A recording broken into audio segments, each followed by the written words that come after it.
Hey everybody, good to see you. Lee, how you doing? I am great, Randy. Good to be here.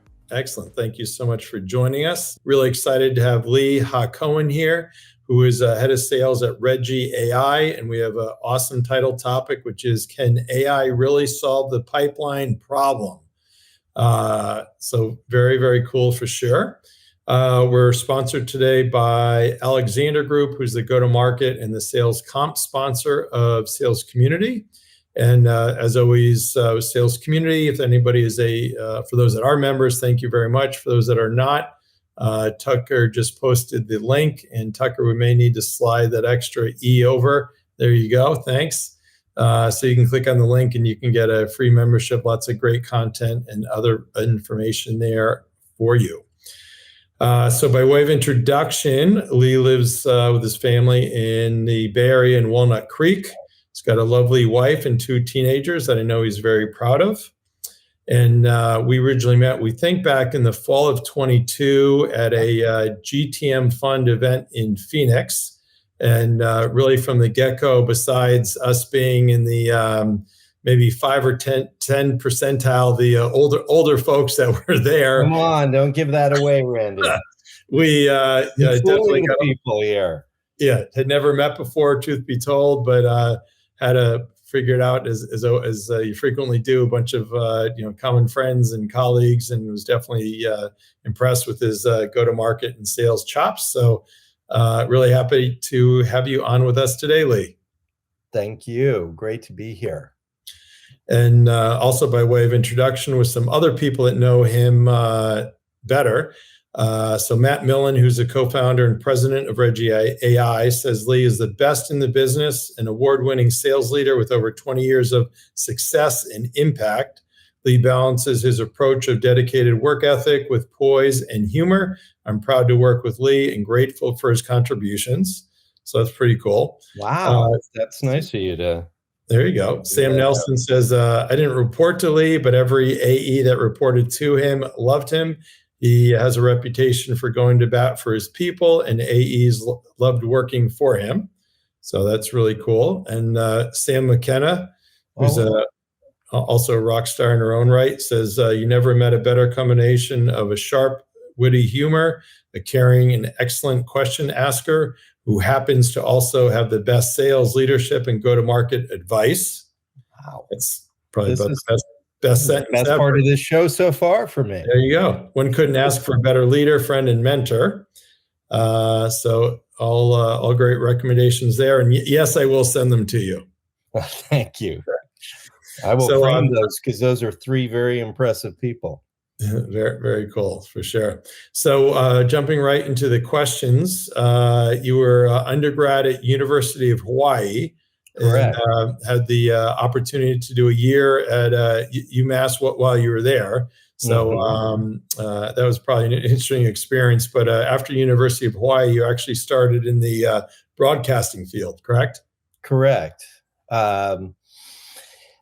At that time, I had the opportunity to get in first in the publication side with Rupert Murdoch's Murdoch Magazines, and that led into a stint at Fox, and had the opportunity to then go to Amsterdam. So after a number of years in Hawaii and working in the Asia Pacific market, I had the opportunity to go to Amsterdam and experience broadcast in the European market, working for HMG, which is the big broadcaster owned by Bertelsmann and Amsterdam. And then things happened. It was like the .com was blowing up, and they were looking for people who were native English speakers, and you just heard it was an opportunity to come aboard and get involved in the startup market. And that's how I kind of made this evolution into that side of the business. And then that just opened my eyes to everything that was possible there. And by the time I moved back to the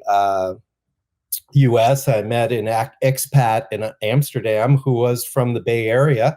We moved back to the Bay Area, and like the entire startup world and everything great and online, the online business. And I started there, and that's how I got introduced into the world of TechTarget, which I know a lot of the founders and folks at Tech Target, and that kept me close to Massachusetts. I got to come back every month to Massachusetts because I fell in love with when I was at UMass, and it was great. It just continued and went from there into software and at On24, and that's where started managing teams and getting exposed to the SaaS offerings and that side of the business. And then I was introduced to outreach, jumped into outreach, which I was oftentimes you use a product and you realize how phenomenal it is. And that was my experience there. We were using it. I was like, this is incredible. I would love to work for them, and made that happen. And we took that from, at the time, maybe 7 million to 100 million. And then, that was also where I realized I love the build and grow aspect of the business. And so since then, I've really been identifying and looking for companies that are in that build and grow phase. And that's my favorite part. And it's exciting to be now at Reggie, which is in that exact same moment with a lot of some of the players that we all were at outreach together, and now we're together at Reggie. Awesome. So cool. Very, very impressive for sure. So our title topic is, can AI really solve the pipeline problem? And I guess before we get into the whole AI side, just I think pipeline in general is probably, I don't know if there's any measuring stick, but in the 30 plus years I've been working, I don't think it's ever been worse. Yeah, I talked to a number of sales and marketing leaders just in the role, just out in the industry at events, and you're sensing that it seems to be a top issue for everyone. Yeah, and it's also obviously there's issues, kind of emails bouncing and things like that, but there's I don't know if I can say it appropriately, but kind of just like this laziness factor where, back in the day when we're selling, you're all over, leads and asking for references and cold calling and kind of everything else. But it's kind of like this, for lack of a better word, laziness factor. And people just kind of want these like leads handed to them. Yeah. Or in an outbound world, although this has been, in fairness, going on for a while since email became one of the primary sources, the spray and pray approach. So we were hearing about that 10 years ago as such.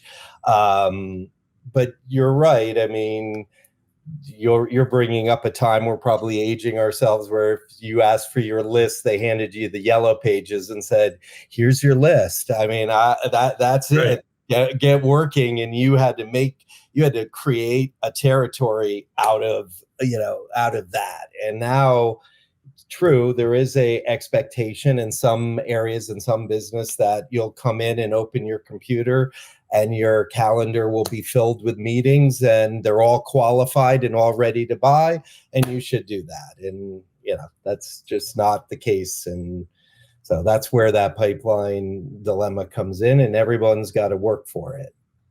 Yeah, interesting for sure. So digressing then into the AI side of things, how are you seeing AI impact the sales profession in general?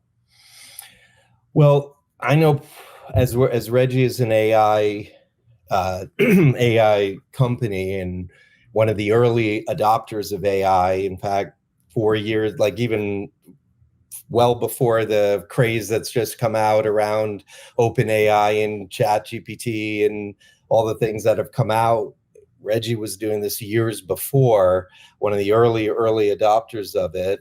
So a number of people come up to us and ask, probably the most common question I'll hear is AI going to replace me, like as a salesperson, as a sales leader? Right. And it's, I have one simple answer for that, and that's absolutely not. It's not going to replace the salesperson. Now, what AI does, and I talk about it in the terms of, there's certain things machines do really well, and there's certain things people do really well. And one life example that comes to mind is we have a self-driving car, and my wife firmly believes that the self-driving car is a better driver than I am. So it is potentially true. It is definitely insulting, but there is a case to where there is a case, you look at it and you go, what do humans do better? What do people do better? Yeah. And the same is true in the sales process, right? And there's certain things that machines can do really well. And so if you look at sort of the workloads that we have in the sales process or sales cycle or process, say, and you say, what are those different workloads? And then you determine, what does the machine do better? What do people do better? And what I mean by that. So let's start there. So what are the things then that the machine does better? Sure. I'm thinking about the So sales. let's look at it. When you think about prospecting, one of the first things you're doing is you're identifying your ICP, and you know who you're going to go after. And these are the titles and these are the companies. And then you have to go out and go out and find the contacts and who are those people and what roles. So I know the personas and I know the titles, but so someone may go to LinkedIn and start searching for those companies and those roles. Oh, great, I found them. But and LinkedIn's amazing, but guess what LinkedIn doesn't do? Give you their email or their phone number. So then you've got to go to another platform, say ZoomInfo or Apollo or something like that, and you've got to go and grab their contact information. And then you've got to go and get that information into your CRM. And then so when you look at it and we ask, we'll do this all the time. We'll talk to sales leaders and we'll say, how much time does your team spend in just that activity alone? And so you bucket that together. And then you find another thing. Great, you've now identified who they are. You have their contact information. Now you got to actually write a compelling message to them. So to your point, the lazy way is just just take a templated email and send it out to 1,000 people. One of the people you talked to previously, Sam McKenna, she has a moniker, show me you know me. Like, in order to actually connect with someone and get their attention in an inbox that has 60 emails in it, you have to show them that you know them. You have to put some work in and research that and do that well and understand their somewhat customized, so it's not just a generic reach out. I gotta figure out what their pain is and why it's relevant and why they should talk to me and what they should do. So we'll ask sales leaders, how much time do they spend personalizing the emails? And then you have that in their week before they even hit send. And then comes the next, the following it. So if you just take those two elements of discovering contacts, bringing them in, doing that stuff, doing the research, personalizing, and doing that side of the business. Then there's also personalizing your LinkedIn invitations. We all know it's a cardinal sin. Do not just hit send and connect. Write a personal note in the connection request that does that. You'll get much better results. That's more time. I don't, but I know that's okay, good. But you're Randy. Come on, you're like Cher or Taylor. You just one name. You're Randy. You don't. We're talking about up and coming sales reps here, right? Well, let's digress for a sec. So I feel I'm at, I don't know what I'm whatever the max is 30,000. So I think I'm like 29,000 and change. So like unless somebody's like, I for sure know, or gold or whatever, there's no way I'm letting anybody in, which is different from 5-10 years ago. Whatever. Right. But that's why a new seller now trying to connect. I mean, it's got to be, as everybody's starting to get maxed up. First of all, I think it's a stupid rule to have the 30,000, whatever. So I don't know, I got to figure out how to go back and cut. But if you're like these sellers, it's going to make it that much harder, as people are definitely a lot more critical than what they were, again, 5-10 years ago, right? Right. And exactly. So you're going to have the fun task, like when you're on stuck on a plane somewhere, you could go in and start cutting people. That's what you'll have to do. Yeah. So you can bring do the 30. But you're right. So what happens is you take a look at those workloads that traditionally are done by people. And when we talk to companies and many of our clients, we find that it's somewhere between, I'd say on average, like 30 and 50% between 30 and 50 are just doing of their 40-hour work week are doing those two, in the prospecting selling motion. So this would be SDRs or full cycle sellers who are responsible for their own prospecting. They're spending 30 to 50% of those times on those two tasks: discovering contacts, bringing them in, and researching and personalizing. Yep. Those are two great examples of what a machine does really well. So if I'm a security company and I sell to CISOs, then what you're saying is you can basically leverage AI in the example that you're given to say, okay, I want to go target CISOs of certain size companies that happen to be US based, and then personalize kind of what the note is. So it says if it's whatever, Shopify, hey, sorry, looks like you kind of missed your earnings number, stock is down, probably you need to sell more, but kind of from a security side, maybe you're even more susceptible. So here's why you need our solution. So you're kind of personalizing it. You say, here's what our message is, and do that in a more automated fashion, as opposed to that taking a sales rep 20 or 30 minutes to do. Correct. You're hired, Randy. Okay. You're ready to come aboard and work at Reggie, because that is you got it, because that is something a machine can do. So we're able to take exactly what you described, identify the personas of the company, because it's more than just a CISO, right? Oftentimes it's a CISO, but it could also be the VP of security, and it could just identify that as a manager. Identify who all those people are. Yes. Right. But when you think about it, the message that's below the line and above the line, if you're familiar with that vernacular, meaning, the above the line economic buyer, whichever your sales methodology you like to talk about, they tend to have different pain points and challenges than a person below the line, which may be more tactical in doing that side. Still is important to your buying cycle, and maybe, and you do want to influence and have a conversation with them. But oftentimes sales reps, and especially junior and new ones, think about it, the SDRs that security company brings in are oftentimes right out of college, don't have a lot of experience, don't do that. And that conversation that you should be having with the above the line economic buyer decision maker, very different than below the line. The pain point that they have and the value proposition is different. To teach and train all those people, and by the way, they last 6 months, 9 months, and then they're going to either want a promotion or go somewhere else or do that side of it. Then you're starting over again.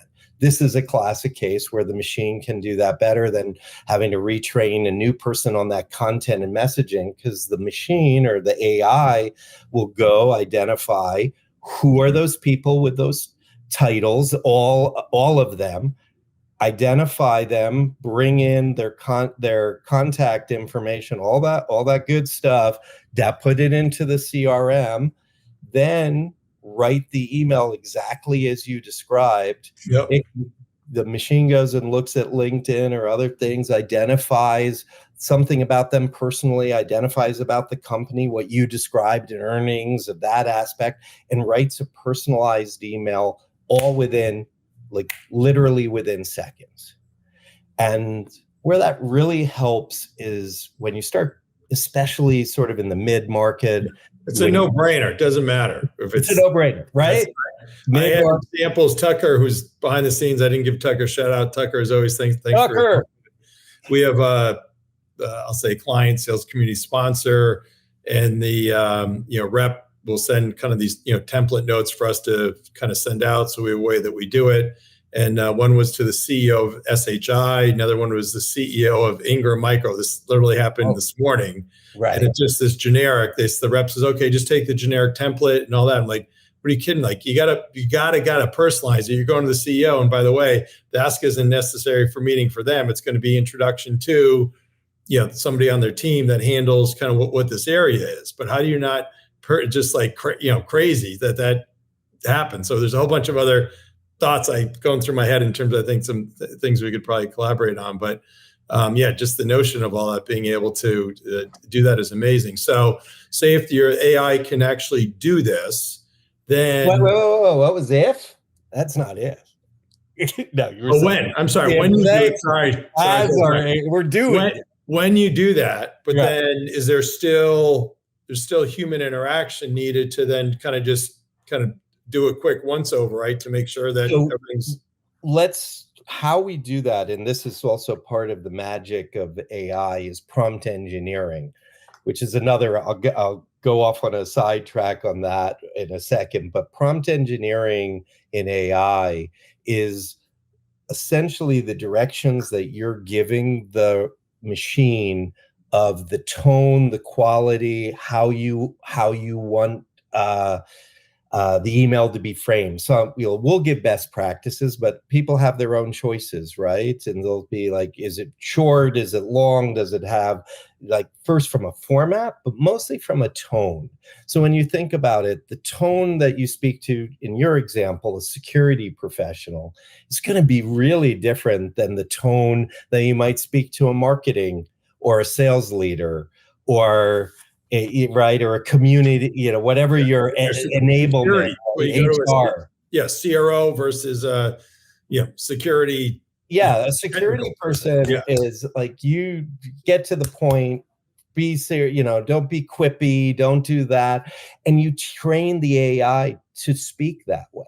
You train it based on a grade level, you train it based on tone, you do this. And so to answer your question, once you build that the prompts in a way and you run examples for the people, once they start seeing the examples, they get it. Like, that's it. You don't have to look at every email, because that's where the efficiencies come in.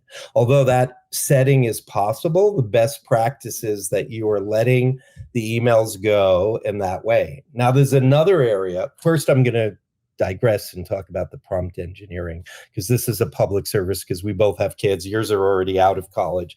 But prompt engineering is the new programming.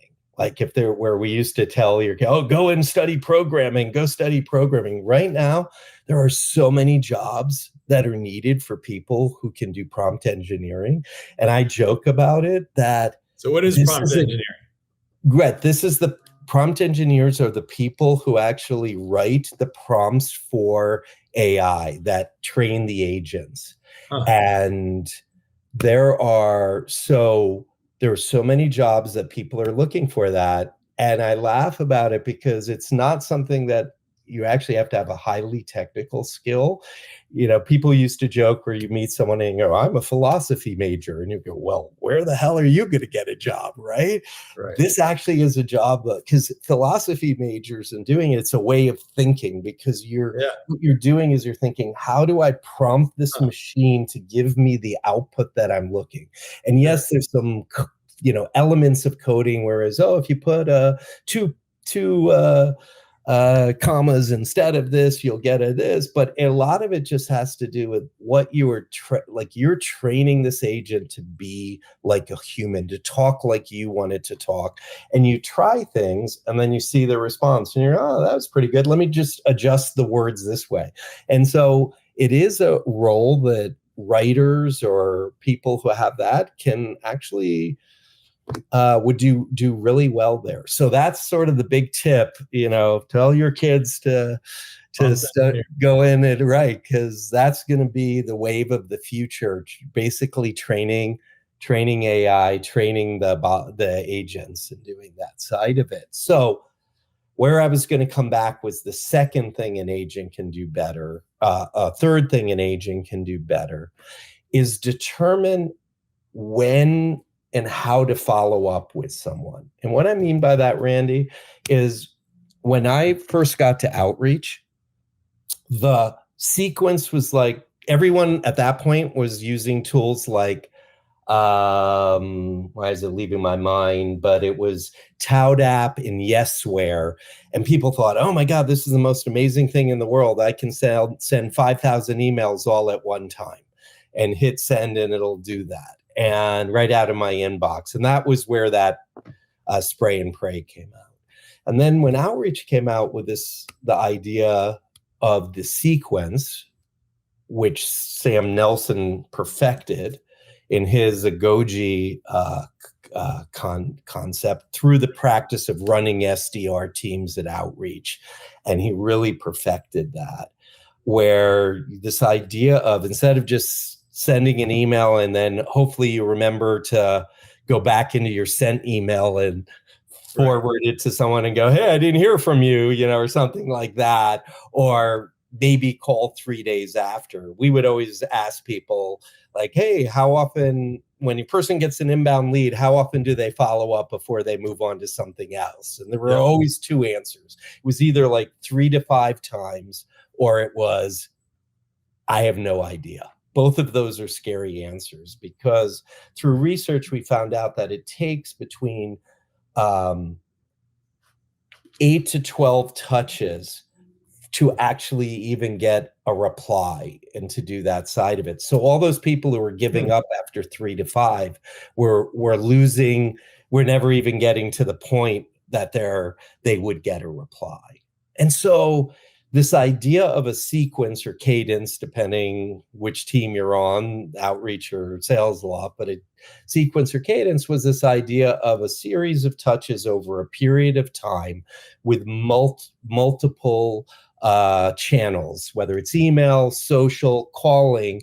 And that period, that was revolutionary at the time and garnered the results of like day 3 call, day 5, do a bump email, automated day 7, add to it, that whole approach. Revolutionary.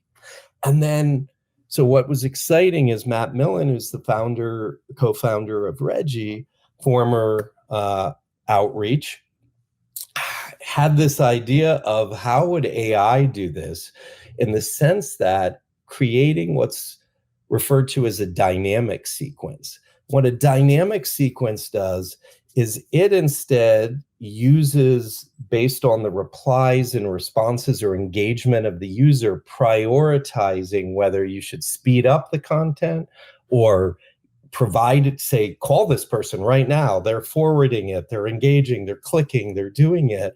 It's providing warm calling instead of cold calling, right? This person is engaged with your content. And because now you are going to use AI to maybe only serve the most engaged, before, when you were having to call all 300 people on day 3, that's the maximum you could use. You could handle at a time, because you had to call all 300 on day 3. And that was the rule of thumb. An SDR could probably handle about 300 contacts in a sequence at a time. With dynamic AI, they can have 600 ones, because it's only going to serve up the most engaged of that. And it's going to pull back on the people who aren't engaged. So that's the third final thing that machines do better, or they can read that. They can also look, I don't know whether you deal a lot with intent signals with companies like 6 Sense or Demand Base. Those companies identify if someone's been on your website, are they searching the internet, looking for problems that you solve, and then they will feed in information to you to say, hey, this company, you should talk to them and do that. Yes. So that's another thing AI can do, is read that, add that into the algorithm, and prioritize people who are doing that. So those are, like, if you ask a rep to do that, what they're expected to do is go look in Salesforce, look in under the 6 Sense tab, read and see whether or not there's intent.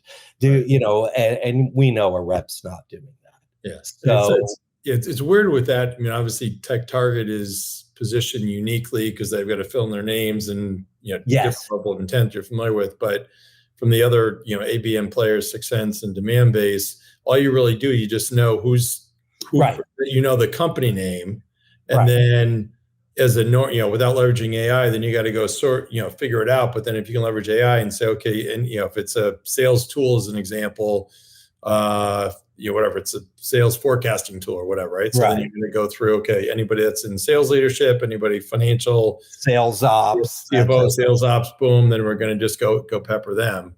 But it's still amazing that there's not an easy way to find out what person is. But anyway, that's why they need. No, I mean, they have some. The person would have had to come to your site. Without G2 Crowd and TechTarget do a really, and others do a good job of telling you who that person is. Mind you, it's much more expensive, because that's That's a Yeah. Glengarry lead, because you're really getting that exact individual. To your point, I did find it humorous when colleagues in marketing would say, "Hey, we just sent you a really good one," and I'd be like, "Yeah, you told me somebody from SAP was on our website for 6 pages. Right. Someone at SAP. Good Big deal. luck with that, right?" And so yeah, Yeah. it is finding that if you know the personas you sell to, and Yeah. someone has then come, there's ideally or essentially there's a project going on there. And we also have that same philosophy on inbound. Oftentimes, people will take the inbound lead from a person who's come in. They might be more junior in the company, and they've been assigned to research the project. And then they'll spend their time with that person. And we have a program called Inbound on Outbound, Outbound on Inbound, where what happens is that one lead comes in, then what the AI does is goes and looks for every single persona that you sell to, different than that person, but at that same company, and then automatically starts messaging and going to them to secure an appointment with the what would likely be, you're basically multi-threading into the team that there may be an inbound. But so often you'll see people just focus on the inbound that came in and then try and work their way up into meeting after meeting to try and get the other people in. So again, that's another way of looking at, if you ask the human to do that, that would take them hours to go figure out and go and plug that in. So it's kind of like, if we use a football analogy, it's like, okay, instead of assume all kickoffs are, going to go deep and you get on the 1 yard line or 25-yard line, whatever, kind of leveraging AI, you're kind of starting on the 50-yard line. So you're kind of turbo boosting the time and where you're at in the actual sales stage to then go sell more. You still need the people to go do the selling and the high touch and the management, managing and leading and kind of everything else, but it really helps kind of turbo boost the whole process. That's a great analogy. And you add to it too, when you think about it, oftentimes with teams you led in doing it, there's oftentimes this group of leads that could be, or customers that either went through a cycle and are no longer there, or they're a potential TAM, but people have ignored it or said, or you talked to somebody a year ago and they were kind of some interest, not now, the reps change. And then all of a sudden it's like nobody does anything with it. No one does that. And I have this with some of my clients. I'm like, okay, we talked to them like a year ago. They're interested. Reps are kind of almost incented to put it in closed lost. All of a sudden it's gone. You don't realize it's steel reg to sales community or anything else. And all of a sudden a new rep comes on, they're starting at new. I'm like, hello, do you realize that the CRO was actually interested in doing ABC, but this wasn't the right time? And then you go, oh yeah, hey, now it's great. But it's crazy that there's so many that oftentimes, and so that also is another area where the machines are better, because someone's sitting there going, we're never going to cover that. It's either a greenfield, or we've wondered whether that vertical would be good for us. We're not willing to commit to putting the bodies against it, but we wouldn't mind having some conversations if meetings came in. So why don't we go after that segment or vertical and put the machine on it and see what kind of meetings boil up from that and do that side of it. So what's so interesting is when you go into companies, and obviously you're doing your job if you're listening to them and you're understanding where their pipeline problem is, and you're working with them to help solve it, you realize and see a lot of the problems come up around just don't have enough people, don't have the, to be able to cover the potential TAM that's out there. And so then that's where this idea of like, make your people more efficient on their highest value thing and let the machines do the other part. And it really complements. Then what's going to happen is the company gets more successful, and then people get promoted and they work and they get to their job is more interesting, because everything I've mentioned to you of what the machine does is the least interesting part of the job. The least interesting, right? So how is that a negative? It's like, make my job more interesting. if you're a salesperson and you don't think the most interesting part of your job is talking to people, then you're in the wrong profession and doing that side. So anything that gets you out of, data entry and data extraction and has you having conversations with clients is a positive change. Yeah, absolutely. That's how you frame it up. Awesome. Hey, I should have injected earlier. So the awesome having Lee here. Lots of great information here, how to leverage AI to sell more and build more pipeline. But for anybody watching, please feel free to comment or ask any questions as well. And we got Tucker behind the scenes here to help pull them up. So feel free to chime in with any questions or comments as well. Also interesting that it's a kind of a board thing as well, right? It was like, what are we doing to leverage AI to sell more? So on the one hand, you want to do it just because it's the right thing to do. The other hand is you can also kind of check the box from that board pressure, just like there used to be pressure. What are we doing around cloud? Right. I mean, and I think in the case you bring up, the history of the cloud, those companies that made that decision to go early in the cloud and to start structuring their business that way did receive the promise of the cloud and all the benefits that came from it. That was an early adopter play, and you certainly saw the advantages of companies that did that. Very, very, very similar with AI, and those that are, and you see that certainly we ask, hey, what had you take this call? Why do you reach out, or why do you accept the call, this meeting from the SDR? And oftentimes they will say, I've been asked to, our whole company, a directive is we need to show how we're using AI to solve our problems, increase our efficiency, do that in each department across the company. And that is a edict that's come down. So we're exploring that. And I think that's another thing for salespeople, being consultative, being like, this isn't a transactional deal potentially right out of the way. If a person tells you they're coming in to learn, to want to do that, this is really an opportunity to build that trust and build that relationship by introducing them and exposing them to the best practices and what's happening with the early adopters and doing that. And that's, I know in the types of sales you were doing and the teams you were running, consultative selling was really, essential. Like that was it. You had to have that quality. In many times in some of the SaaS transactional models that people have been doing, sales reps haven't had the opportunity to master consultative selling. Yeah, especially during COVID, it was kind of the fish were jumping in the boat a lot of times, and they thought that what didn't stink, and all of a sudden you're like, geez, wow, this is actually hard. I've got to push and everything else. But anyway, let me kind of move on to some other things here. So, from a pipeline generation perspective, we'll talk about kind of email and cold calling. Right. So, email obviously these days is a lot tougher because of all the gates and blockers that are up. So would you characterize email kind of as a necessary evil, but kind of yields a lot worse results than what it kind of historically does? It's certainly getting harder, because so many people with the proliferation. When I started at Outreach, there were 400 customers. They're now well into the thousands, the high thousands. And then you add SalesLoft into that, you add Groove, you add all the others. So first you're having so many people who have bought into this. So it does make the inboxes a lot more crowded.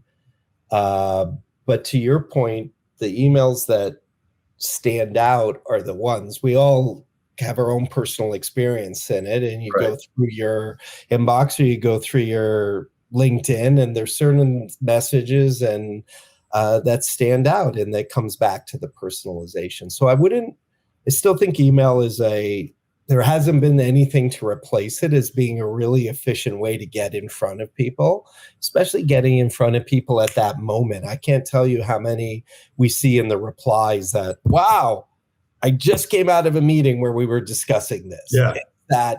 That timing that you just, where, how else are you going to be able to do that side? Yeah, absolutely. And then what about cold calling? How do you feel about cold calling? So that's where I would prefer warm calling.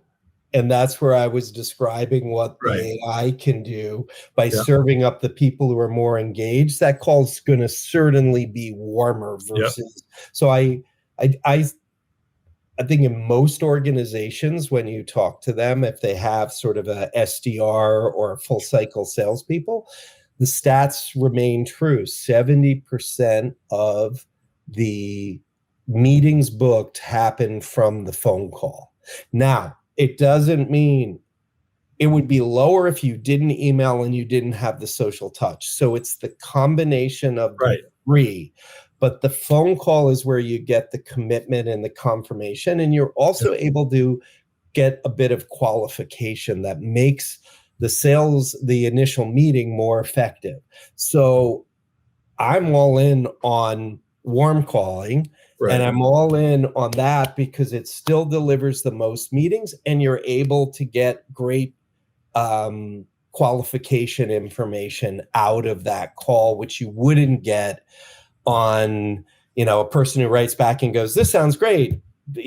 Thursday at 2 p.m. works for me. And someone books that meeting at Thursday at 2 p.m. and they really haven't done any qualification and they really haven't done that side. So I'm very pro warm calling, and I'm very, still feel that email as a channel. And I think the forgotten channel is LinkedIn, because what we see happen is if you're connected to a person or they accepted your invitation, they're not as selective as you are, but the person selects their invite or they comment on their posts or they connect or like their information. When that call comes in and they see it on their phone, or that they know who that person is, they have a connection. And that's where that omni-channel, all in on that.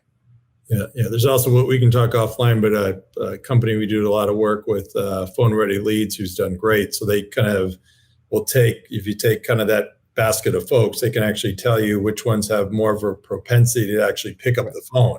So if you leverage what you can do, plus then go into sellers and say, look, here's the ones you should prioritize calling because they're more inclined to pick up the phone, that could be a perfect storm for sure.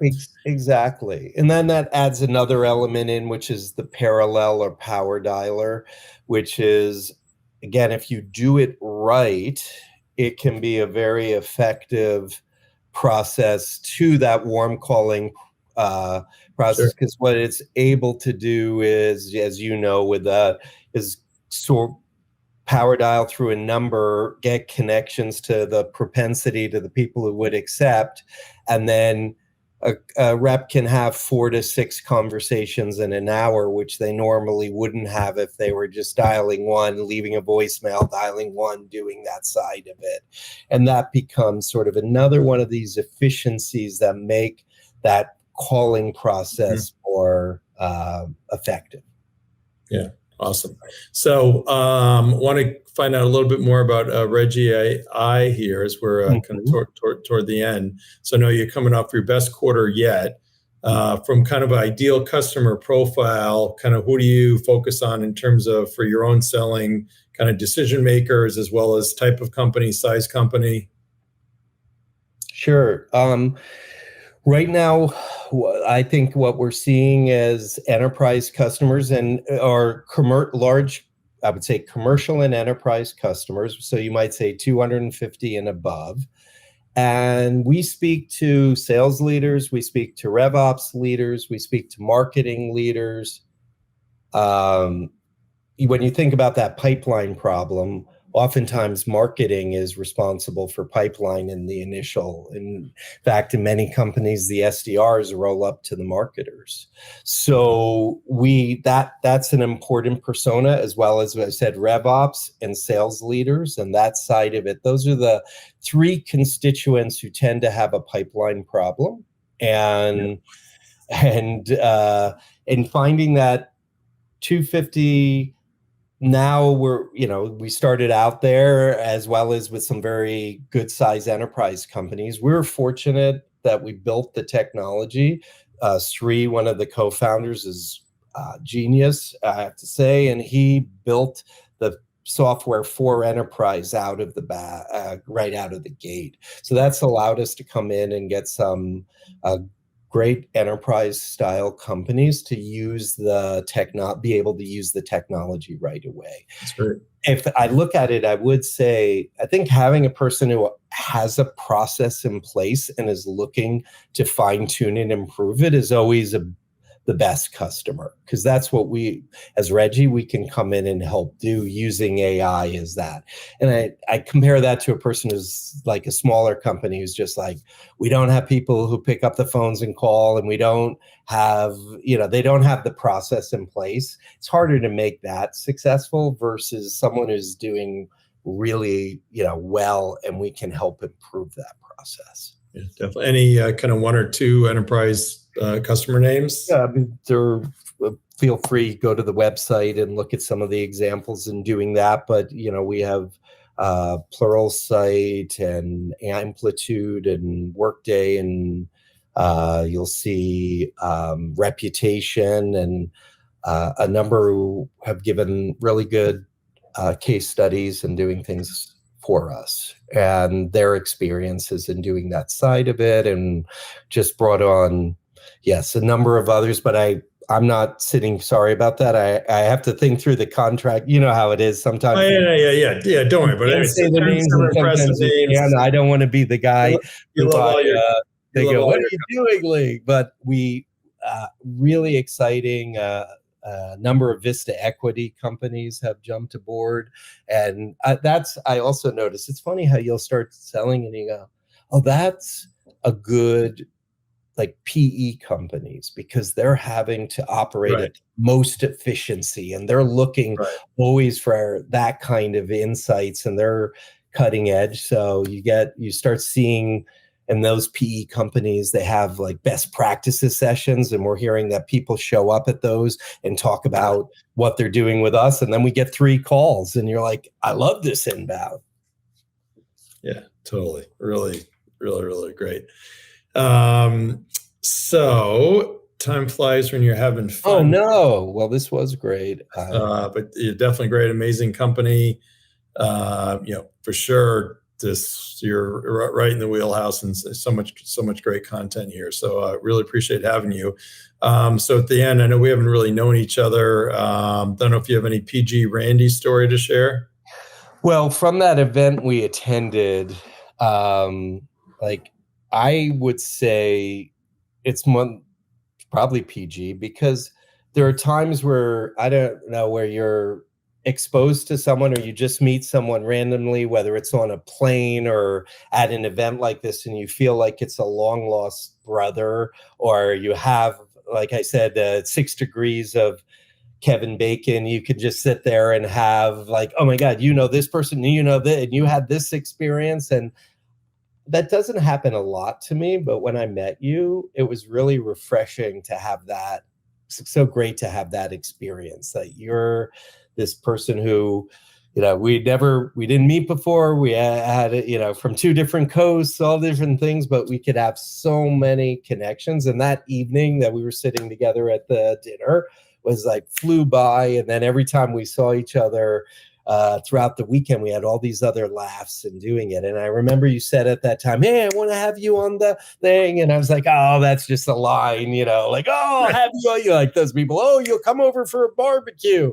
And you're like, no, I'm going to have you on the show. And so the fact that this is all come together, and you are truly, truly an authentic individual, like your book, for anyone who hasn't read it, that your book is so value. It's probably one of the most practical. I can't tell you how many times I go, thank you. I go to that. I'm not going to turn the link up. Thanks. Your index, it's like I just looked through it when I have someone and it was like, boom, go there, grab a chart out, look at how you approached it or one of your guest speakers. Just so, I definitely want to encourage that. So great to meet you and continue this relationship. Same, ditto back at you. So appreciate it. So awesome. Thank you so much. Tucker, as always, will kind of get this replayed over all the different social mediums. Next week, we have Rich Kaczarski, who's at Dynatrace. Week after that, Scott Wood at HPE. And then actually at end of May 29th, Jim Delia, who runs global ops at Workday. So that's wonderful. Might be a good one for you to be on as well. So anyway, Lee, thank you so much. Really appreciate it. I forgot to give a shout out my Cannonballers. Billy's team here, Kannapolis. What a great dad to come down and check out those games. Always. So all right, everybody have a great week.